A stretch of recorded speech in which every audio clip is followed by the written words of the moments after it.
സഹോദരന്മാരെ, സഹോദരിമാരെ, അല്ലാഹു സുബ്ഹാനഹു വ തആല നമുക്ക് നൽകിയ അനുഗ്രഹങ്ങൾ ധാരാളമാണ്. നമ്മുടെ സ്വന്തം ശരീരവും ആ ശരീരത്തിലെ ഓരോ അവയവങ്ങളും വലിയ അനുഗ്രഹങ്ങളാണ്, അത്ഭുതങ്ങളാണ്. നമ്മൾ ജീവിക്കുന്ന നമ്മുടെ നാടും ചുറ്റുപാടും, നമ്മുടെ വീടും കുടുംബവും, നമ്മുടെ ഇണയും മക്കളും മാതാപിതാക്കളും, നമുക്കുള്ള സമ്പത്തും ജോലിയും എല്ലാം അള്ളാഹു നമുക്ക് നൽകിയ വലിയ അനുഗ്രഹങ്ങളാണ്. നമ്മൾ ശ്വസിക്കുന്ന വായുവും കുടിക്കുന്ന വെള്ളവും കഴിക്കുന്ന ഭക്ഷണവും അന്തരീക്ഷവും എല്ലാം നമുക്ക് അള്ളാഹു നൽകിയ അനുഗ്രഹങ്ങളാണ്. അങ്ങനെ അള്ളാഹു നമുക്ക് നൽകിയ അനുഗ്രഹങ്ങളെ നമ്മൾ എണ്ണാൻ തുടങ്ങിയാൽ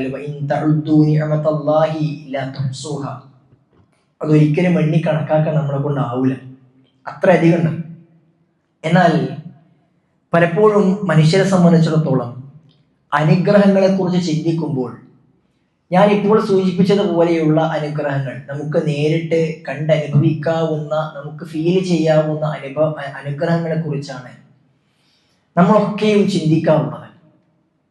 എന്നാൽ ഇതിനേക്കാളും വലിയ അനുഗ്രഹങ്ങൾ അള്ളാഹു നമുക്ക് ചെയ്തു നൽകിയിട്ടുണ്ട്. ആ അനുഗ്രഹങ്ങളെ കുറിച്ച് ചിന്തിക്കുവാൻ, അങ്ങനെ അള്ളാഹു നമുക്ക് നൽകിയ അനുഗ്രഹങ്ങൾക്ക് നന്ദി കാണിക്കുവാൻ നമ്മൾക്ക് സാധ്യമാകേണ്ടതുണ്ട്.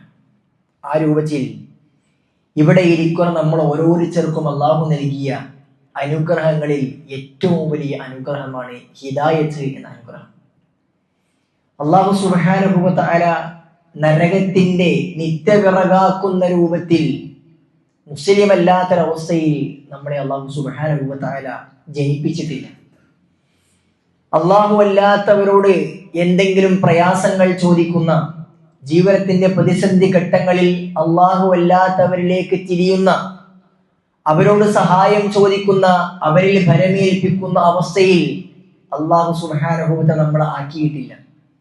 റബ്ബിലേക്ക് മാത്രം തവക്കുൽ ചെയ്യുവാൻ, അവനോട് മാത്രം പ്രാർത്ഥിക്കുന്ന ഒരവസ്ഥയിൽ സന്മാർഗത്തിലാക്കിക്കൊണ്ടാണ് അള്ളാഹു സുബ്ഹാനഹു വ തആല ഈ ഭൂമിയിൽ നമ്മളെ ജീവിപ്പിക്കുന്നത്. സഹോദരന്മാർ, അതൊരു വലിയ അനുഗ്രഹമാണ്, നമുക്ക് ലഭിച്ച ഏറ്റവും വലിയ അനുഗ്രഹമാണ്. എന്നാൽ ആ അനുഗ്രഹം എണ്ണുന്ന കൂട്ടത്തിൽ തന്നെ ആ അനുഗ്രഹത്തിന്, നമ്മൾക്ക് ആ അനുഗ്രഹം ലഭിക്കാൻ കാരണമായ കാരണത്തെയും കാരണക്കാരനെയും നമ്മൾ ഓർക്കേണ്ടതുണ്ട്. അതും അള്ളാഹു നമുക്ക് നൽകിയ ഏറ്റവും വലിയൊരു അനുഗ്രഹമാണ്. അഥവാ മുഹമ്മദ് സല്ലല്ലാഹു അലൈഹി വസല്ലമയുടെ ഉമ്മത്തിൽ ജീവിക്കാൻ കഴിഞ്ഞു എന്നുള്ളത്, അതാണ് ഏറ്റവും വലിയ അനുഗ്രഹങ്ങളിൽ ഒന്ന്. പ്രവാചകൻ സല്ലല്ലാഹു അലൈഹി വസല്ലമ പറഞ്ഞല്ലോ, സ്വർഗത്തിൽ ഒരുപാട് ആളുകൾ പ്രവേശിക്കും. ആ സ്വർഗത്തിൽ പ്രവേശിക്കുന്ന ആളുകളുടെ 70% എന്റെ ഉമ്മത്തായിരിക്കുമെന്ന് റസൂൽ സല്ലല്ലാഹു അലൈഹി വസല്ലമ പഠിപ്പിച്ചിട്ടുണ്ട്. നോക്കൂ, അവസാനത്തെ പ്രവാചകൻ, ആ പ്രവാചകന്റെ ഉമ്മത്താണ് ഇതിനു മുമ്പ് കടന്നുപോയ ആയിരക്കണക്കിന് പതിനായിരക്കണക്കിന് വർഷങ്ങൾ ജീവിച്ച ആളുകളുടെ പ്രവാചകന്മാരുടെ ഉമ്മത്തിനേക്കാൾ കൂടുതൽ സ്വർഗത്തിലേക്ക് പ്രവേശിക്കുന്ന ഒരു സമൂഹത്തിലേക്ക് അല്ലാഹു സുബ്ഹാനഹു വ തആല നമ്മൾ ജീവിപ്പിച്ചു എന്നുള്ളത് അതൊരു വലിയ അനുഗ്രഹമാണ്. ആ പ്രവാചകനെ നമ്മളിലേക്ക് അയച്ചു എന്നുള്ളത് അല്ലാഹു സുബ്ഹാനഹു വ തആല നമ്മോട് ചെയ്ത ഏറ്റവും വലിയ അനുഗ്രഹങ്ങളിൽ ഒന്നായിട്ടാണ് അള്ളാഹു നമ്മളെ പഠിപ്പിച്ചത്. ഞാൻ തുടക്കത്തിൽ ഓതി വെച്ച 3-ാം അധ്യായം സൂറത്ത് ആലി ഇംറാനിന്റെ 164-ാമത്തെ വചനത്തിൽ അള്ളാഹു പറഞ്ഞത് ഈ കാര്യമാണ്. ലഖദ് മന്നല്ലാഹു അലൽ മുഅ്മിനീൻ, അല്ലാഹു സുബ്ഹാനഹു വ തആല വിശ്വാസികൾക്ക് അനുഗ്രഹം ചെയ്തിരിക്കുന്നു. വിശ്വാസികൾക്ക് അല്ലാഹു സുബ്ഹാനഹു വ തആല അനുഗ്രഹം ചെയ്തിരിക്കുന്നു. എന്താണ് അല്ലാഹു നൽകിയ അനുഗ്രഹം? ഇദ് ബഅസ ഫീഹിം റസൂലൻ മിൻ അൻഫുസിഹിം, വിശ്വാസികളിൽ നിന്ന് തന്നെ, അവരിൽ നിന്ന് തന്നെയുള്ള ഒരു ദൂതനെ, ഒരു പ്രവാചകനെ അവരിലേക്ക് അയച്ചുകൊണ്ട് അല്ലാഹു സുബ്ഹാനഹു വ തആല വിശ്വാസികളെ അനുഗ്രഹിച്ചിരിക്കുന്നു. ആ പ്രവാചകന്റെ പ്രത്യേകത എന്താണ്? യത്ലു അലൈഹിം ആയാതിഹി, അല്ലാഹുവിന്റെ ദൃഷ്ടാന്തങ്ങൾ ആ പ്രവാചകൻ അവർക്ക് മേൽ ഓതി കൊടുക്കുന്നു. വയുസക്കീഹിം, അവരെ പരിഷ്കരിക്കുന്നു, അവരെ നന്നാക്കിയെടുക്കുന്നു. വയുഅല്ലിമുഹുൽ കിതാബ വൽ ഹിക്മ, അവർക്ക് അല്ലാഹുവിന്റെ ഖുർആനും പ്രവാചകന്റെ ഹദീസും ആ പ്രവാചകനെ പഠിപ്പിച്ചു കൊടുക്കുന്നു. വഇൻ കാനൂ മിൻ ഖബ്ലു ലഫീ ളലാലിൻ മുബീൻ, ആ പ്രവാചകന് വരുന്നതിന് മുമ്പ് മനുഷ്യർക്കിലവും അവർ വലിയ വഴികേടിലായിരുന്നു, ദലാലത്തിലായിരുന്നു, വ്യക്തമായ വഴികേടിലായിരുന്നുവെന്ന് അള്ളാഹു പഠിപ്പിക്കുന്നു. സഹോദരന്മാരെ, അൽ ജാഹിലിയ എന്ന് വിശേഷിപ്പിച്ച യാതൊരു തരത്തിലുള്ള നന്മയും അറിയാത്ത, ധാർമ്മികത എന്തെന്ന് തിരിച്ചറിവില്ലാത്ത ഒരു സമൂഹത്തെ, വളരെ മോശപ്പെട്ട അവസ്ഥയിൽ ജീവിച്ചിരുന്ന ഒരു സമൂഹത്തെ പരിഷ്കരിക്കുവാൻ, അവരെ സ്വർഗത്തിന്റെ ആളുകളാക്കി തീർക്കുവാൻ അല്ലാഹു സുബ്ഹാനഹു വ തആല ആ പ്രവാചകനെ നമ്മളിലേക്ക് അയച്ചു. ആ പ്രവാചകൻ സല്ലല്ലാഹു അലൈഹി വസല്ലം 40 വയസ്സുവരെ സമൂഹത്തിന്റെ കണ്ണിലുണ്ണിയായി, എല്ലാവരുടെയും പ്രേമഭാജനമായി, ഇഷ്ടഭക്തിയായിക്കൊണ്ട് ആ പ്രവാചകൻ ജീവിച്ചു വന്നിരുന്നു. ആളുകളെല്ലാം ഒരേപോലെ ആ പ്രവാചകനെ, ആ മനുഷ്യനെ ഇഷ്ടപ്പെടുകയും സ്നേഹിക്കുകയും എല്ലാം നൽകുകയും ചെയ്തിരുന്നു ആ പ്രവാചകൻ സല്ലല്ലാഹു അലൈഹി വസല്ലമക്ക്. എന്നാൽ 40-ാം വയസ്സിൽ അല്ലാഹു സുബ്ഹാനഹു വ തആല പ്രവാചകത്വം എന്ന ദൗത്യം ഏൽപ്പിച്ച അന്നു മുതൽ റസൂൽ സല്ലല്ലാഹു അലൈഹി വസല്ലമ പിന്നീട് ജീവിച്ചത് സ്വന്തത്തിന് വേണ്ടിയായിരുന്നില്ല. നബി സല്ലല്ലാഹു അലൈഹി വസല്ലമയുടെ പിന്നീടുള്ള 23 വർഷ കാലഘട്ടത്തിലെ ജീവിതം പരിശോധിച്ച് നോക്കിയാൽ ആ പ്രവാചകന് സ്വന്തത്തിന് വേണ്ടിയായിരുന്നില്ല സമയം ചെലവഴിച്ചിരുന്നത്. ആ പ്രവാചകന്റെ സകല സമയത്തുമുള്ള ചിന്ത തന്റെ സമൂഹത്തെ കുറിച്ചായിരുന്നു, തന്റെ ഉമ്മത്തിനെ കുറിച്ചായിരുന്നു. എപ്പോഴും ഉമ്മത്തിനെ കുറിച്ച് മാത്രം വ്യാകുലപ്പെട്ടിരുന്ന ഒരു പ്രവാചകനെയാണ് നമുക്ക് പിന്നീട് കാണുവാൻ സാധ്യമാകുന്നത്. അഥവാ ആ പ്രവാചകന് നമ്മളോട്, വിശ്വാസികളോട്, പ്രവാചകന്റെ ഉമ്മത്തിനോട് അങ്ങേയറ്റം സ്നേഹമുണ്ടായിരുന്നുവെന്നാണ്. റസൂലുള്ളാഹി സ്വല്ലല്ലാഹു അലൈഹി വസല്ലമയുടെ കൂടെ ഉണ്ടായിരുന്ന സഹാബികൾ പ്രവാചകനെ സ്നേഹിച്ചിട്ടുണ്ട്, പ്രവാചകൻ അവരെയും സ്നേഹിച്ചിട്ടുണ്ട്. തന്നെ കാണുന്ന, തന്റെ കൂടെ ജീവിക്കുന്ന, താനുമായി ഇടപഴകുന്ന ആ ആളുകളോട് മാത്രമായിരുന്നില്ല പ്രവാചകൻ സല്ലല്ലാഹു അലൈഹി വസല്ലമക്ക് ഇഷ്ടമുണ്ടായിരുന്നത്. മറിച്ച് സഹോദരന്മാരെ, ഞാനും നിങ്ങളും അടങ്ങുന്ന റസൂലുള്ളാഹി സ്വല്ലല്ലാഹു അലൈഹി വസല്ലമ കണ്ണുകൊണ്ട് കണ്ടിട്ടില്ലാത്ത നമ്മളെ ആ പ്രവാചകൻ ഇഷ്ടപ്പെട്ടിരുന്നു. എത്രത്തോളം ഇഷ്ടപ്പെട്ടിരുന്നു? പ്രവാചകൻ അങ്ങേയറ്റം ഇഷ്ടപ്പെട്ടിരുന്നു. നബി സല്ലല്ലാഹു അലൈഹി വസല്ലമയുടെ വഫാത്ത് അടുക്കുന്ന വേളയിൽ പ്രവാചകൻ സല്ലല്ലാഹു അലൈഹി വസല്ലമ ബഖീഉൽ അർഖദിലേക്ക്, മദീനയിലെ വിശ്വാസികളെ മറമാടുന്ന ഖബർസ്ഥാനിലേക്ക് പോയിക്കൊണ്ട് പ്രവാചകൻ സല്ലല്ലാഹു അലൈഹി വസല്ലമ സംസാരിച്ച സംസാരങ്ങൾ ഹദീസ് ഗ്രന്ഥങ്ങളിൽ വിരചിതമായി കിടക്കുന്നുണ്ട്. പ്രവാചകൻ അവിടെ പോയിക്കൊണ്ട് പറഞ്ഞു, അസ്സലാമു അലൈക്കും യാ ദാറ ഖൗമി മുഅ്മിനീൻ, വിശ്വാസികളായ സമൂഹമേ, നിങ്ങൾക്ക് അല്ലാഹുവിന്റെ രക്ഷയും സമാധാനവും ഉണ്ടാകട്ടെ. വ ഇന്നാ ഇൻഷാ അല്ലാഹു ബിക്കും ലാഹിഖൂൻ, ഇൻഷാ അല്ലാഹ്, അല്ലാഹു ഉദ്ദേശിച്ചാൽ നാം നിങ്ങളുമായി കൂടിച്ചേരുന്നതാണ് എന്നാണ്. പിന്നീട് പ്രവാചകൻ സല്ലല്ലാഹു അലൈഹി വസല്ലമ കൂടെ ഉണ്ടാകുന്ന ആളുകൾ കേൾക്കെ പറഞ്ഞു, വദിത്തു അന്നാ ഖദ് റഅയ്നാ ഇഖ്വാനുനാ, ഞാനിതാ എന്റെ ഇഖ്വാനുകളെ, എന്റെ സഹോദരങ്ങളെ കാണാനായിരിക്കുന്നു, എനിക്കവരെ കാണാൻ ആഗ്രഹമുണ്ട്, ഞാൻ അവരെ കാണാൻ കൊതിക്കുകയാണ് എന്ന് റസൂൽ സല്ലല്ലാഹു അലൈഹി വസല്ലം പറഞ്ഞു. ആ സമയത്ത് പ്രവാചകന്റെ കൂടെ ഉണ്ടായിരുന്ന ആളുകൾ ചോദിച്ചു, അവലസ്നാ ഇഖ്വാനക യാ റസൂലല്ലാഹ്, റസൂലേ, ഞങ്ങളല്ലയോ താങ്കളുടെ ഇഖ്വാനുകൾ, സഹോദരങ്ങൾ? പ്രവാചകൻ താങ്കൾ ആരെ കാണണം എന്നാണ് പറയുന്നത്? നബി സല്ലല്ലാഹു അലൈഹി വസല്ലം പറഞ്ഞു, അൻതും അസ്ഹാബി, നിങ്ങൾ എന്റെ അസ്ഹാബുകളാണ്, നിങ്ങൾ എന്റെ പരിചാരകരാണ്, നിങ്ങൾ എന്റെ കൂടെ കഴിയുന്നവരാണ്. പക്ഷേ വഇഖ്വാനുനാ, എന്റെ സഹോദരങ്ങൾ എന്ന് ഞാൻ പറയുന്ന എന്റെ ഇഖ്വാനുകൾ, അല്ലദീന ലം യഅതു ബഅദു, നിങ്ങൾക്ക് ശേഷം കടന്നു വരുന്നവരാണ്, എന്നെ കണ്ടിട്ടില്ലാത്ത, ഞാൻ കണ്ടിട്ടില്ലാത്ത ആളുകൾ. നിങ്ങൾ എന്നെ കണ്ട് എന്റെ കൂടെ കൂടിയവരാണ്, നിങ്ങൾ എന്നെ കണ്ട് എന്നെ സ്നേഹിച്ചവരാണ്, നിങ്ങൾ എന്നെ കണ്ട് എന്റെ വാക്ക് കേട്ട് എന്റെ കൂടെ കൂടിയവരാണ്. പക്ഷേ എന്നെ കാണാതെ, എന്നെ കേൾക്കാതെ, ഞാൻ പറഞ്ഞ കാര്യങ്ങളെ പരിപൂർണമായും അംഗീകരിക്കുന്ന, പരിപൂർണമായും വിശ്വസിക്കുന്ന ഒരു സമൂഹം പിന്നീട് കടന്നു വരാനുണ്ട്.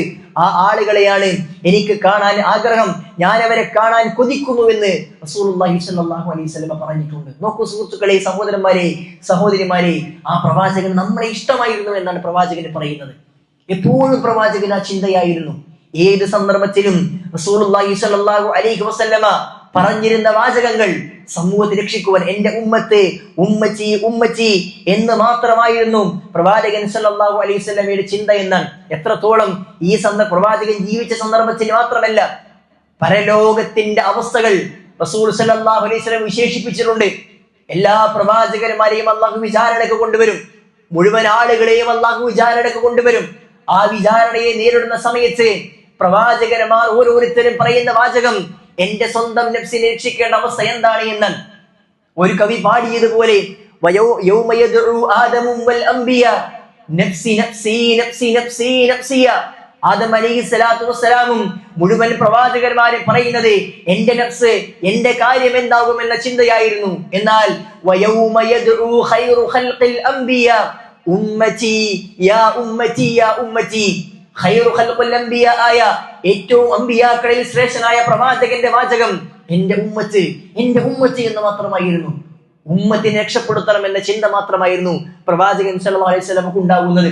ഹൗദുൽ കൗസർ കോരി കുടിക്കുമ്പോൾ, ചില ആളുകളെ അല്ലാഹു മറയിടുമ്പോൾ തന്റെ ഉമ്മത്തിൽ പെട്ടവരാണെന്ന് തിരിച്ചറിഞ്ഞ് വുളൂഇന്റെ അടയാളം കൊണ്ട് തിരിച്ചറിഞ്ഞ പ്രവാചകൻ ചോദിക്കുന്നുണ്ട്, അല്ലാഹുവേ ഉമ്മത്തി അവരെന്റെ സമുദായമാണ്, അവർക്ക് കോരി കൊടുക്കണം അല്ലാഹുവേ എന്ന് പ്രവാചകനോട് പറയുന്നുണ്ട്. നിങ്ങൾ നോക്കൂ, ഏത് സന്ദർഭത്തിലും പ്രവാചകന് ഉമ്മത്തിനെ കുറിച്ചുള്ള ചിന്ത മാത്രമായിരുന്നു. റസൂലുള്ളാഹി സ്വല്ലല്ലാഹു അലൈഹി വസല്ലം ഒരിക്കൽ പറഞ്ഞു, ലികുല്ലി നബിയ്യിൻ ദഅവത്തുൻ മുസ്തജാബ, എല്ലാ പ്രവാചകനും ഉത്തരം കിട്ടുന്ന ഒരു പ്രാർത്ഥനയുണ്ട്, ഒരു പ്രാർത്ഥന. അത് ഈ ലോകത്ത് ചോദിച്ചാൽ അല്ലാഹു എന്തായാലും ഉത്തരം കൊടുക്കും. ആ പ്രാർത്ഥന ഫതഅജ്ജല കുല്ലു നബിയ്യിൻ ദഅവതുഹു, എല്ലാ പ്രവാചകന്മാരും അവരുടെ ജീവിതത്തിൽ ആ പ്രാർത്ഥന ചോദിച്ചിട്ടുണ്ട്. എല്ലാ പ്രവാചകന്മാർക്കും പ്രയാസങ്ങൾ ഉണ്ടായിട്ടുണ്ട്. അവരെല്ലാം ആ സന്ദർഭത്തിൽ, കുടുങ്ങിയ സന്ദർഭത്തിൽ, അള്ളാഹുവിന്റെ സഹായം ആവശ്യമായ സന്ദർഭത്തിൽ ആ പ്രാർത്ഥന ഉപയോഗപ്പെടുത്തിയിട്ടുണ്ട്. എന്നാൽ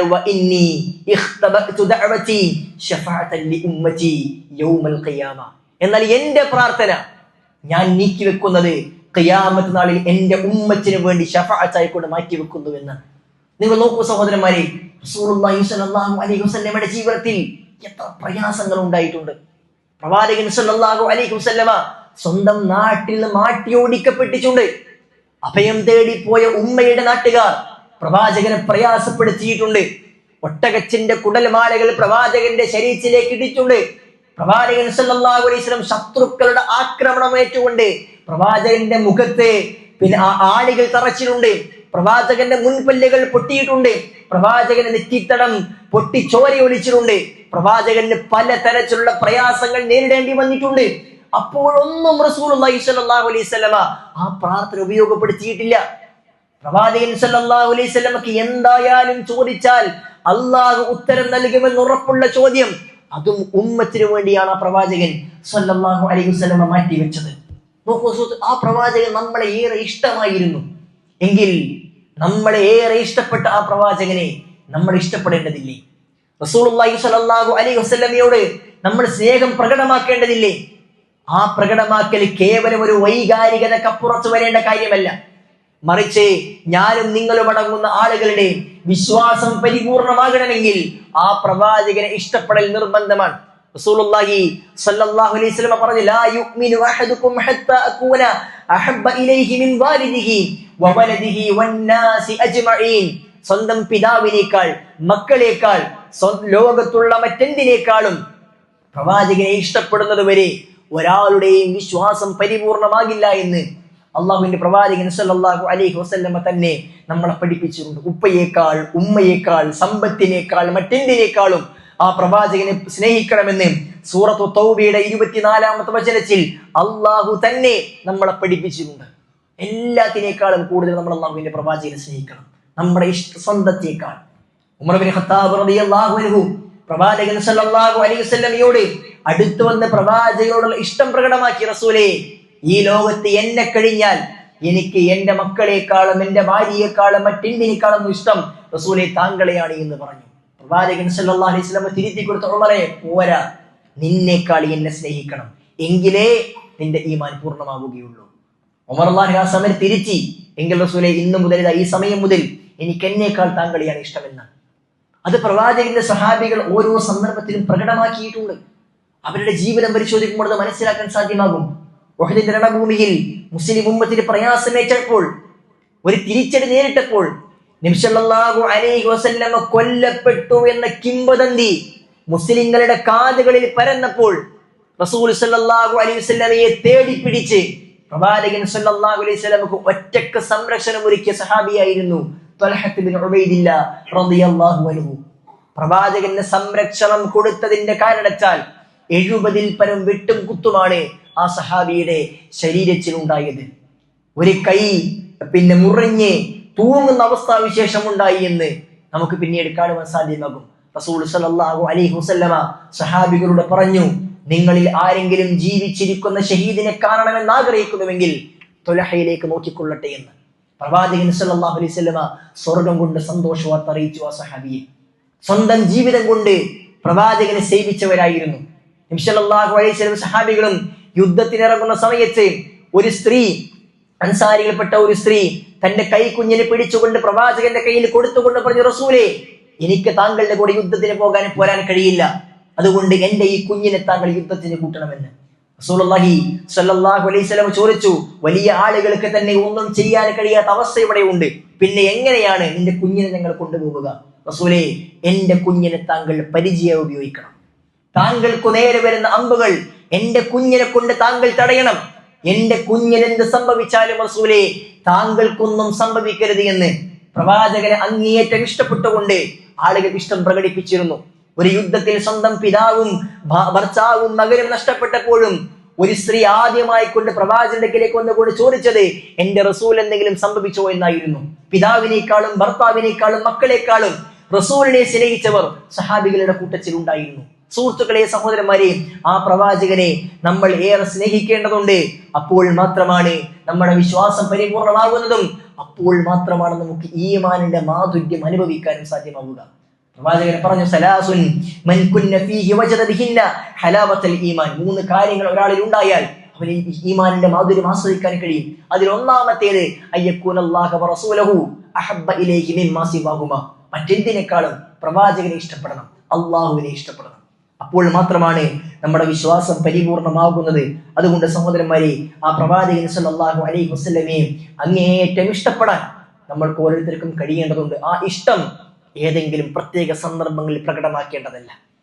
റബീഉൽ അവ്വൽ മാസം വരുന്ന സമയത്ത് മർഹബൻ ബിക യാ റബീഉൽ അവ്വൽ എന്ന് ബോർഡ് വെച്ചതുകൊണ്ടോ പ്രവാചകൻ സല്ലല്ലാഹു അലൈഹി വസല്ലമയോട് ഇഷ്ടം കാണിക്കാൻ വേണ്ടി നബിദിനത്തിന്റെ പേരിൽ എന്തെങ്കിലും ചെയ്തതുകൊണ്ടോ പ്രവാചക സ്നേഹമാവുകയില്ല. നബി സല്ലല്ലാഹു അലൈഹി വസല്ലമയോട് കൊല്ലത്തിൽ ഒരു തവണ മാത്രം പ്രകടമാക്കേണ്ടതല്ല സ്നേഹം, മറിച്ച് 24 മണിക്കൂറും പ്രവാചകൻ സല്ലല്ലാഹു അലൈഹി വസല്ലമയെ നമ്മൾ ഇഷ്ടപ്പെട്ടുകൊണ്ടേയിരിക്കണം. അതുകൊണ്ട് പ്രവാചകനെ ഇഷ്ടപ്പെടുക എന്നുള്ളത് ജീവിതത്തിൽ ഏറ്റവും പ്രാധാന്യമുള്ള കാര്യമായി നമ്മൾ തിരിച്ചറിയുക. ആ ഇഷ്ടം നമ്മൾ പ്രകടമാക്കാൻ ശ്രദ്ധിക്കുക. അല്ലാഹു സുബ്ഹാനഹു വ തആല പ്രവാചകനെ ഏറെ ഇഷ്ടപ്പെടാനും ആ പ്രവാചകന്റെ കൂടെ സ്വർഗ്ഗത്തിൽ പ്രവേശിക്കാനും നമുക്ക് ഏവർക്കും തൗഫീഖ് നൽകി അനുഗ്രഹിക്കുമാറാകട്ടെ.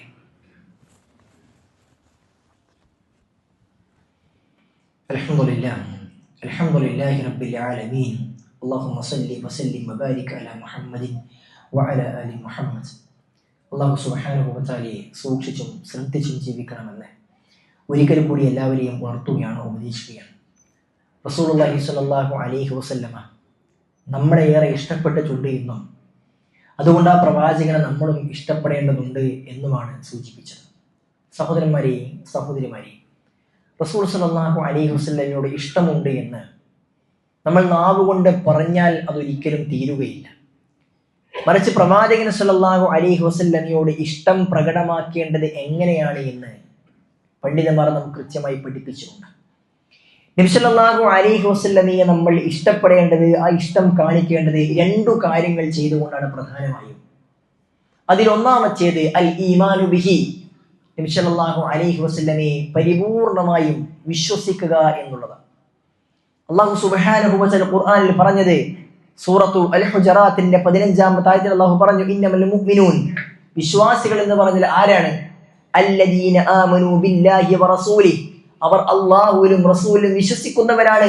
സുമ്മ ലം യർതാബു, പിന്നീട് അവർക്ക് അല്ലാഹുവിന്റെയും റസൂലിന്റെയും പേരിൽ ഒരു സംശയം അവർക്കില്ല. നബി സല്ലല്ലാഹു അലൈഹി വസല്ലം ഒരു കാര്യം പറഞ്ഞു എന്ന് ഹദീസിൽ സ്ഥിരപ്പെട്ടു കഴിഞ്ഞാൽ പിന്നെ അവർ മറ്റു വർത്തമാനങ്ങളില്ല. അത് എനിക്ക് ഉൾക്കൊള്ളാൻ കഴിയുന്നതാണോ? ഈ നാടിന്റെ സാഹചര്യത്തിൽ സ്വീകരിക്കാൻ കഴിയുന്നതാണോ? നമുക്ക് നടപ്പിലാക്കാൻ കഴിയുന്നതാണോ? എന്റെ ബുദ്ധിക്ക് യോജിക്കുന്നതാണോ? സമൂഹത്തിന് പറ്റുന്നതാണോ? എന്നിങ്ങനെയുള്ള ചിന്തകളൊന്നും അവിടെയില്ല. പ്രവാചകൻ സല്ലല്ലാഹു അലൈഹി വസല്ലം പറഞ്ഞതാണോ എങ്കിൽ ഞാനത് വിശ്വസിക്കുന്നു എന്നുറക്കെ പറയാൻ കഴിയുന്നിടത്താണ് സഹോദരന്മാരെ പ്രവാചകൻ സല്ലല്ലാഹു അലൈഹി വസല്ലമയോടുള്ള ഇഷ്ടം എന്ന് പറഞ്ഞാൽ. അത് പ്രവാചകനെ പരിപൂർണമായും വിശ്വസിക്കുന്നിടത്ത് ആ വിശ്വാസത്തിൽ ഒരു തരത്തിലുള്ള സന്ദേഹവും ഇല്ലാതിരിക്കണം നമുക്ക്. നബി സല്ലല്ലാഹു അലൈഹി വസല്ലമയെ കുറിച്ച് വിശ്വാസ്യത പരിപൂർണമാകാത്തത് കൊണ്ട് പ്രവാചകന്റെയും ഇസ്ലാമിന്റെയും വിഷയത്തിൽ ചെറിയ ചെറിയ സംശയങ്ങൾ ഉടലെടുക്കുകയും ആ സംശയങ്ങൾ ആരോടെങ്കിലും ചോദിച്ചുറപ്പ് വരുത്താതെ ആ സംശയത്തിന്റെ പേരിൽ ഇസ്ലാമിനെയും പ്രവാചകനെയും സംശയിച്ച് തെറ്റിദ്ധരിച്ച് ഇസ്ലാമിലും തന്നെ പുറത്തേക്ക് പോകുന്ന എക്സ് മുസ്ലിങ്ങളുടെ എണ്ണങ്ങൾ സമൂഹത്തിൽ കൂടിക്കൊണ്ടിരിക്കുകയാണ്. സോഷ്യൽ മീഡിയയിലും മറ്റുമൊക്കെ നബി സല്ലല്ലാഹു അലൈഹി വസല്ലമയെ തേജോവധം ചെയ്യുന്ന രൂപത്തിൽ, പ്രവാചകൻ സല്ലല്ലാഹു അലൈഹി വസല്ലമയെ കളിയാക്കുന്ന രൂപത്തിൽ എന്തെങ്കിലുമൊക്കെ കാണുമ്പോൾ ഒരു അനിഷ്ടവും സഹോദരന്മാർ നമ്മുടെ മനസ്സിലേക്ക് ഉണ്ടാകുവാൻ പാടില്ല. എന്നാലും റസൂൽ അങ്ങനെയൊക്കെ ചെയ്തല്ലോ എന്ന ഒരു ചിന്ത പോലും നമുക്ക് ഉണ്ടാകുവാൻ പാടില്ല. റസൂൽ സല്ലല്ലാഹു അലൈഹി വസല്ലമ തന്റെ ഭാര്യയുമായി കൊണ്ട് രാത്രിയിൽ നടന്നു പോകവേ ദൂരെ കണ്ട രണ്ട് സഹാബിയുടെ അടുക്കലേക്ക് പ്രവാചകൻ ഓടിച്ചെന്ന് പറഞ്ഞു, അതെന്റെ ഭാര്യയാണ് എന്ന്. റസൂൽ സഹാബി വിളിച്ചു, റസൂലെ, ഞങ്ങൾ താങ്കൾ സംശയിക്കില്ലല്ലോ എന്ന്. പ്രവാചകൻ സല്ലല്ലാഹു അലൈഹി വസല്ലം, നിങ്ങൾ സംശയിക്കാതിരിക്കാൻ, എന്നെ കുറിച്ചൊരു മോശം ചിന്ത വരാതിരിക്കാൻ വേണ്ടിയാണ് പറഞ്ഞത് എന്നാണ്. എന്തുകൊണ്ടാണ് പ്രവാചകൻ ഓടിപ്പോയി പറഞ്ഞത്? അവരായി അവരെ പാടായി എന്തെങ്കിലും വിശ്വസിച്ചുകൊട്ടെ എന്ന് പറഞ്ഞാൽ ശരിയാവുകയില്ല. അവിടെയും പ്രവാചകൻ ഉമ്മത്തിനോടുള്ള സ്നേഹമാണ്. നബി സല്ലല്ലാഹു അലൈഹി വസല്ലമയെ കുറിച്ചൊരു മോശമായ ചിന്ത, എന്താ റസൂൽ ഏതോ ഒരു പെണ്ണിന്റെ കൂടി പറങ്ങി പോകുന്നത് എന്നവരുടെ മനസ്സിലൊരു ചിന്ത ഉണ്ടായാൽ അവരുടെ വിശ്വാസം നഷ്ടപ്പെട്ടു പോകും. അതുകൊണ്ടാണ് പ്രവാചകൻ ഓടിപ്പോയി നിങ്ങളുടെ വിശ്വാസം തെറ്റാൻ പാടില്ല എന്നുള്ളത് കൊണ്ട് പ്രവാചകനെ പറഞ്ഞു കൊടുത്തത്. സഹോദരന്മാരെ, ആ രൂപത്തിൽ റസൂലിനെ കുറിച്ചൊരു മോശം ചിന്ത ഒരിക്കലും നമുക്കുണ്ടാകുവാൻ പാടില്ല. സമൂഹത്തിൽ പല ആളുകളും പ്രവാചകനെ പലതും പറയുമ്പോൾ അതിനെ പ്രതിരോധിക്കുവാൻ, അതിന്റെ വിഷയത്തിൽ സത്യാവസ്ഥ മനസ്സിലാക്കുവാൻ, വിശ്വാസം ഊട്ടിയുറപ്പിക്കുവാൻ നമ്മൾക്ക് കഴിയേണ്ടതുണ്ട്. പരിപൂർണമായും ആ പ്രവാചകനെ വിശ്വസിക്കുവാൻ നമ്മൾക്ക് സാധ്യമാകുന്നിടത്താണ് നമ്മുടെ വിശ്വാസം പരിപൂർണമാകുന്നത്. രണ്ടാമതായി, പ്രവാചകൻ സല്ലല്ലാഹു അലൈഹി വസല്ലമയെ സ്നേഹിക്കുന്നുവെങ്കിൽ ആ സ്നേഹം പ്രകടമാക്കേണ്ടത് വൽ ഇത്തിബാഉ ബിഹി, പ്രവാചകൻ സല്ലല്ലാഹു അലൈഹി വസല്ലമയെ പരിപൂർണമായും പിൻപറ്റിക്കൊണ്ടാണ്. നബി സല്ലല്ലാഹു അലൈഹി വസല്ലം ഒരു കാര്യം കൊണ്ടുവന്നു കഴിഞ്ഞാൽ, പ്രവാചകൻ ഒരു കാര്യം പറഞ്ഞു കഴിഞ്ഞാൽ, അത് നമുക്ക് എന്തൊക്കെ പ്രയാസമുണ്ടാക്കുന്നതാണ് എന്ന് തോന്നിയാലും അതിനെ മാറ്റിവെക്കാൻ, പ്രവാചകന്റെ കൽപ്പനയെ സ്വീകരിക്കുവാൻ നമ്മൾ കഴിയേണ്ടതുണ്ട്. അല്ലാഹു സുബ്ഹാനഹു വ തആല വിശുദ്ധ ഖുർആനിൽ സൂറത്തുൽ അറാഫിന്റെ 156-157 വചനത്തിൽ പറഞ്ഞു, വറഹ്മതി വസിഅത് കുല്ല ഷൈഇൻ, എന്റെ റഹ്മത്ത് അത് എല്ലാ കാര്യത്തിലും വിശാലമായിരിക്കുന്നു. വസഅക്തുബുഹ ലില്ലദീന യുഅ്മിനൂൻ, അത് ഞാൻ രേഖപ്പെടുത്തിയിരിക്കുന്നത് വിശ്വാസികളായ ആളുകൾക്കാണ്, അവരുടെ പ്രത്യേകതയായി കൊണ്ട്. അള്ളാഹു തുടർന്ന് രണ്ടാം ആയത്തിൽ പറഞ്ഞു, അവരാരാണ്? അല്ലദീന യത്തബിഊന റസൂലൻ നബിയ്യൽ ഉമ്മി, നിരക്ഷരനായ പ്രവാചകനെ പരിപൂർണമായും പിൻപറ്റിയവരാണ് ആ ആളുകൾ എന്നാണ്. അവർക്കാണ് അള്ളാഹുവിന്റെ റഹ്മത്തുള്ളത്. അള്ളാഹുവിനെ പരിപൂർണമായും പിൻപറ്റിയവർ. ആതാകുമുർ റസൂലു ഫഖുദൂഹു വമാ നഹാകും അൻഹു ഫൻതഹു, പ്രവാചകൻ എന്ത് കൊണ്ടുവന്നു അത് പരിപൂർണമായും സ്വീകരിക്കാൻ, അത് പരിപൂർണമായും ഉൾക്കൊള്ളുവാൻ, പ്രവാചകൻ ചെയ്യാൻ പാടില്ല എന്ന് പറഞ്ഞ കാര്യങ്ങൾ പരിപൂർണമായും ഒഴിവാക്കുവാൻ കഴിയുന്നവരാകണം നമ്മൾ. അതെന്തുമാകട്ടെ, ബിസിനസ്സിൽ ഞാൻ അനിസ്ലാമികമായ ഒരു കാര്യം, പരീക്ഷയുമായി ബന്ധപ്പെട്ടത് മോശമായ ഒരു കാര്യം, അതല്ലെങ്കിൽ പിന്നെ ഒരു സംഗീതവുമായി ബന്ധപ്പെട്ട അങ്ങനെ എന്തെങ്കിലുമൊക്കെ ബിസിനസ്സിൽ, എന്റെ ബിസിനസ്സിൽ കടത്തിക്കൂട്ടപ്പെടുന്നുണ്ട് എന്ന ഒരു കാര്യം നമ്മൾ മനസ്സിലാക്കി, ഇത് ഹറാമാണെന്ന് മനസ്സിലാക്കിയാൽ അത് ഒഴിവാക്കിയത് കൊണ്ട് എന്റെ ബിസിനസ്സിൽ കുറച്ച് ഇടിവുണ്ടാവില്ലേ, അതുകൊണ്ട് ഞാനത് ഒഴിവാക്കാതിരുന്നാൽ പോലെ, അതൊന്നും വലിയ വിഷയമല്ലല്ലോ എന്ന് ചിന്തിക്കുകയല്ല. മറിച്ച് സംഗീതം ഹറാമാണ് എന്ന്, പരസ്ത്രീകളുമായുള്ള ബന്ധം ഹറാമാണ് എന്ന്, പരീക്ഷയുമായുള്ള ബന്ധം ഹറാമാണ് എന്ന് പ്രവാചകനെ പഠിപ്പിച്ചിട്ടുണ്ടെങ്കിൽ ആ പ്രവാചകന്റെ വചനങ്ങളെ ശിരസാവഹിച്ചുകൊണ്ട് എനിക്കെന്തെങ്കിലും പ്രയാസം ഉണ്ടായാലും ചിലതൊന്നും കുഴപ്പമില്ല, റസൂൽ പറഞ്ഞതിനെ അംഗീകരിക്കുവാൻ ഞാൻ തയ്യാറാകണമെന്ന ചിന്തയിലേക്കാണ് നമ്മൾ വരേണ്ടത്. പ്രവാചകൻ സല്ലല്ലാഹു അലൈഹി വസല്ലമയുടെ വഫാത്തിന് ശേഷം ഉണ്ടായ ഒരു സംഭവം നമുക്ക് ഹദീസിന്റെ ഗ്രന്ഥങ്ങളിൽ കാണുവാൻ സാധ്യമാകും. അബ്ദുല്ലാഹി ഇബ്നു മസ്ഊദ് റളിയല്ലാഹു അൻഹു പറയുകയാണ്, പ്രവാചകൻ സല്ലല്ലാഹു അലൈഹി വസല്ലമയുടെ അടുക്കിലേക്ക്, അദ്ദേഹത്തിന്റെ അടുക്കിലേക്ക് വന്ന ഒരു സ്ത്രീയോട് അബ്ദുല്ലാഹി ഇബ്നു മസ്ഊദ് റളിയല്ലാഹു അൻഹു ഒരു ഹദീസ് പഠിപ്പിച്ചു കൊടുത്തു. അലഅനല്ലാഹുൽ വാശിമാതി വൽ മുസ്തൗശിമാത്, അള്ളാഹുവിന്റെ പ്രവാചകൻ സല്ലല്ലാഹു അലൈഹി വസല്ലം പച്ച കുത്തുന്നവരെയും അത് ചെയ്തു കൊടുക്കുന്നവരെയും അള്ളാഹു ശപിച്ചിരിക്കുന്നു. വന്നാമിസാതി വൽ മുതനമ്മിസാത്, കണ്ണിന്റെ പുരികം പ്ലക്ക് ചെയ്യുന്നവരെ, പുരികം കട്ടു ചെയ്യുന്ന ആളുകളെ പ്രവാചകൻ സല്ലല്ലാഹു അലൈഹി വസല്ലം ശപിച്ചിരിക്കുന്നു, അത് ചെയ്തു കൊടുക്കുന്നവരെയും ശപിച്ചിരിക്കുന്നു.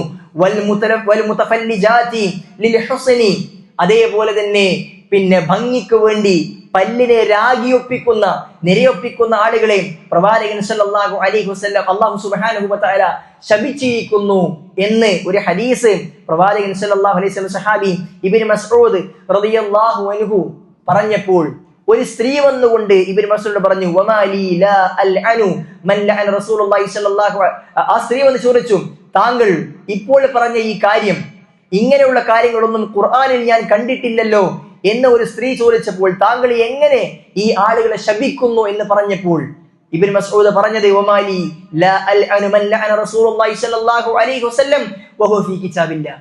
പ്രവാചകൻ സ്വല്ലല്ലാഹു അലൈഹി വസല്ലം ശപിച്ച ആളുകളെ ഞാൻ എന്തിന് ശപിക്കാതിരിക്കണം? റസൂൽ ഒരു വിഭാഗത്തെ ശപിച്ചാൽ ഞാൻ അവരെ ശപിച്ചിരിക്കും, റസൂൽ ഒരു വിഭാഗത്തെ ഇഷ്ടപ്പെട്ടാൽ ഞാൻ അവരെ ഇഷ്ടപ്പെട്ടിരിക്കും എന്ന് പറയുന്നവരാണ്, നിലപാടെടുക്കുന്നവരാണ് പ്രവാചകന്റെ സഹാബികൾ. അപ്പോൾ ആ പെണ്ണ് വീണ്ടും ചോദിച്ചു, ലഖദ് ഖറഅതു മാ ബൈന ലൗഹി അൽ മുസ്ഹഫി ഫമാ വജദ്തുഹു. ഞാൻ ഈ ഖുർആന്റെ 2 ഏടുകൾക്കിടയിലുള്ള മുഴുവനും വായിച്ചു നോക്കിയിട്ടുണ്ട്, പക്ഷേ ഖുർആനിൽ എവിടെയും ഇങ്ങനെ കണ്ടിട്ടില്ല. പച്ചകുത്തുന്നവരെ, പുരികം പ്ലക്ക് ചെയ്യുന്നവരെ, പല്ല് നിരയൊപ്പിക്കുന്നവരെ അള്ളാഹു ശപിച്ചിരിക്കുന്നുവെന്ന് ഞാൻ ഖുർആനിൽ കണ്ടിട്ടേയില്ല എന്ന് പറഞ്ഞപ്പോൾ ഇബ്നു മസ്ഊദ് പറഞ്ഞില്ലേ, ഇൻ കുൻതി ഖറഅതീഹി ലഖദ വജത്തി. നീ നേരാമണ്ണം ഓതിയിട്ടുണ്ടെങ്കിൽ നിനക്കത് കാണാൻ കഴിയായിരുന്നു എന്ന് ഓതിക്കൊടുത്തു. വമാ ആതാകുമുർ റസൂലു ഫഖുദൂഹു വമാ നഹാകും അൻഹു ഫൻതഹു. റസൂൽ കൊണ്ടുവന്നത് നിങ്ങൾ സ്വീകരിക്കണം, റസൂൽ വിരോധിച്ചത് നിങ്ങൾ വിരോധിക്കണം. ഇത് പ്രവാചകൻ സല്ലല്ലാഹു അലൈഹി വസല്ലം വിരോധിച്ചതാണ്, പ്രവാചകനെ പറഞ്ഞതാണ്, അതിനെ അംഗീകരിക്കണം, ഉൾക്കൊള്ളണമെന്ന് അള്ളാഹു ഖുർആനിൽ പറഞ്ഞിട്ടുണ്ട് എന്ന് നിങ്ങൾ നോക്കൂ. ആ രൂപത്തിൽ പ്രവാചകൻ സല്ലല്ലാഹു അലൈഹി വസല്ലം പറഞ്ഞ കാര്യങ്ങളെ ഇത്തിബാഅ് ചെയ്യുന്നവരാണ് റസൂൽ സഹാബികൾ. പ്രവാചകൻ സദസ്സിലേക്ക് സ്വർണ്ണമോതിരം ധരിച്ചു വന്ന സഹാബിയോട് പ്രവാചകൻ പറഞ്ഞില്ലേ, അത് ഊരിയെടുത്ത് വലിച്ചെറിഞ്ഞ് പറഞ്ഞു, ഇത് മുസ്ലിങ്ങൾക്ക്, പുരുഷന്മാർക്ക് അള്ളാഹു അനുവദിച്ച് നൽകിയിട്ടില്ല എന്ന്. റസൂൽ സല്ലല്ലാഹു അലൈഹി വസല്ലം പോയപ്പോൾ കൂടെയുള്ള ആളുകൾ പറഞ്ഞു, ആ മോതിരം എടുത്തോ, അത് വീട്ടിലെ മക്കൾക്ക് കൊടുത്തോ, ഭാര്യയ്ക്ക് കൊടുത്തോ എന്ന് പറഞ്ഞു. ആ സഹാബി പറഞ്ഞു, അതൊക്കെ അനുവദനീയമായ കാര്യമാണ്, പക്ഷേ എന്റെ റസൂൽ വലിച്ചെറിഞ്ഞത് ഇനി എനിക്ക് വേണ്ടത്. ആ രൂപത്തിൽ പ്രവാചകൻ കാര്യം പറഞ്ഞു കഴിഞ്ഞാൽ അത് പരിപൂർണമായും ഉൾക്കൊള്ളുന്നവരായിരുന്നു. വിവാഹം കഴിഞ്ഞ 2 ആളുകൾ, നവദമ്പതികൾ, ഏറെ ഇഷ്ടത്തോടുകൂടി ജീവിക്കുന്ന ആളുകൾ, പ്രവാചകന്റെ അടുക്കിലേക്ക് ഒരു പെണ്ണ് വന്നുകൊണ്ട് ആ 2 പേർക്ക് ഞാൻ മുല കൊടുത്തിട്ടുണ്ട് എന്ന് പറഞ്ഞപ്പോൾ നബി സല്ലല്ലാഹു അലൈഹി വസല്ലം അവരെ വിളിച്ചുകൊണ്ട് കാര്യം പറഞ്ഞു, മുലകുടി ബന്ധത്തിലെ സഹോദരിമാർ പരസ്പരം വിവാഹം കഴിക്കുവാൻ പാടില്ല, നിങ്ങൾ വേർപെടണമെന്ന്. കല്യാണം കഴിഞ്ഞതല്ലേ, ആരും അറിഞ്ഞിട്ടില്ലല്ലോ, നിങ്ങൾ എങ്ങനെ പറഞ്ഞ അങ്ങനെ ചെയ്യലാണോ എന്നല്ല, അവർ പ്രവാചകൻ അംഗീകരിച്ചുകൊണ്ട് മാറി നിൽക്കുകയാണ്. ഇതാണ് പ്രവാചക സ്നേഹം എന്ന് പറഞ്ഞാൽ. സുഹൃത്തുക്കളെ, അതുകൊണ്ട് ഏതു കാര്യവും, അത് വസ്ത്രധാരണമാകട്ടെ, താടി നീട്ടുന്ന വിഷയമാകട്ടെ, അതേപോലെ തന്നെ മറ്റേതുമാകട്ടെ, പ്രവാചകൻ സല്ലല്ലാഹു അലൈഹി വസല്ലം ചെയ്യാൻ പാടില്ല എന്ന് പറഞ്ഞ കാര്യം, അതിന്റെ വിഷയം നമുക്കൊരു ഗൗരവം ഉണ്ടായിരിക്കണം. മുസ്ലിങ്ങളുടെ ആഘോഷവുമായി ബന്ധപ്പെട്ട് അതിന്റെ ഒരു അടുത്ത സമയത്താണ് നമ്മളുള്ളത്. അത്തരം കാര്യങ്ങളൊക്കെ വരുമ്പോൾ എന്താണ് അവരുടെ കൂടെ ഒന്ന് കൂടിയാൽ, അതിന്റെ ഭക്ഷണം ഒന്ന് കഴിച്ചാൽ എന്താ, സ്കൂളിൽ അത്തരം ആഘോഷങ്ങളിൽ കൂടിയാൽ എന്താ, അറന്നു വലിയ കുഴപ്പമില്ല എന്ന് വിചാരിക്കുന്ന അവസ്ഥയിലേക്ക് ആളുകൾ പോകുന്നു. പ്രവാചകൻ സല്ലല്ലാഹു അലൈഹി വസല്ലം മൻ തശബ്ബക ബിഖൗമിൻ ഫഹുവ മിൻഹും എന്ന് പ്രവാചകൻ പറഞ്ഞിട്ടുണ്ടെങ്കിൽ നമ്മളത് ചെയ്യാൻ പാടില്ല. അതിൽ നമുക്ക് എന്ത് പ്രയാസം ഉണ്ടായാലും, ഒരു ദിവസം ലീവ് എടുത്താൽ ടീച്ചറെ ചീത്ത കേൾക്കേണ്ടി വന്നാലും, അല്ലെങ്കിൽ ഓഫീസിലെ മറ്റൊരാൾ നമ്മൾ എന്ത് പറയേണ്ടി വന്നാലും, എന്റെ പ്രവാചകനെ പഠിപ്പിച്ചത്, എന്റെ ദീന് പഠിപ്പിച്ചതിനാണ് എനിക്ക് പ്രാമുഖ്യമുള്ളത്. അതിന് എന്തെങ്കിലുമൊക്കെ ഒരു ചീത്ത കേൾക്കേണ്ടി വന്നാൽ, വഴക്ക് കേൾക്കേണ്ടി വന്നാൽ, ആളുകൾ മാറ്റി നിർത്തുന്ന അവസ്ഥ ഉണ്ടായാൽ സുഹൃത്തുക്കളെ, അതൊക്കെ ജിഹാദിന്റെ ഭാഗമായി കാണാൻ കഴിയണം. റസൂലിന്റെ സഹാബികൾ സ്വന്തം ജീവിതം തന്നെ മാറ്റിവെച്ചെങ്കിൽ നമ്മൾക്കൊക്കെ ആകെ ഏൽക്കേണ്ടി വരുന്ന ഒരു ജിഹാദ് ഇത്തരത്തിലെ പരിഹാസവാചകങ്ങൾ മാത്രമാണ്. അതിനപ്പുറത്തെ നമ്മുടെ ശരീരം കൊടുക്കേണ്ട അവസ്ഥ, നമ്മുടെ കുടുംബത്തെ കൊടുക്കേണ്ട അവസ്ഥ നമുക്കുണ്ടാകുന്നില്ല. അതുകൊണ്ട് സഹോദരന്മാരെ, പ്രവാചകന്റെ വചനങ്ങൾക്ക്, പ്രവാചകന്റെ ജീവിതത്തിന്, പ്രവാചകൻ സുഹാസ് പഠിപ്പിച്ച കാര്യങ്ങൾക്ക് പ്രാമുഖ്യം കൊടുത്തുകൊണ്ട് ആ റസൂലിനോടുള്ള ഇഷ്ടം പ്രകടമാക്കുവാൻ നമ്മൾ കഴിയേണ്ടതെന്ന് ഓർമ്മപ്പെടുത്തുകയാണ്. അല്ലാഹു സുബ്ഹാനഹു വ തആല കാര്യങ്ങൾ കൃത്യമായി കൊണ്ട് പഠിക്കാനും മനസ്സിലാക്കാനും അതനുസരിച്ച് കൊണ്ട് പ്രവർത്തിക്കാനുമുള്ള തൗഫീഖ് നമുക്ക് ഏവർക്കും നൽകി അനുഗ്രഹിക്കുമാറാകട്ടെ.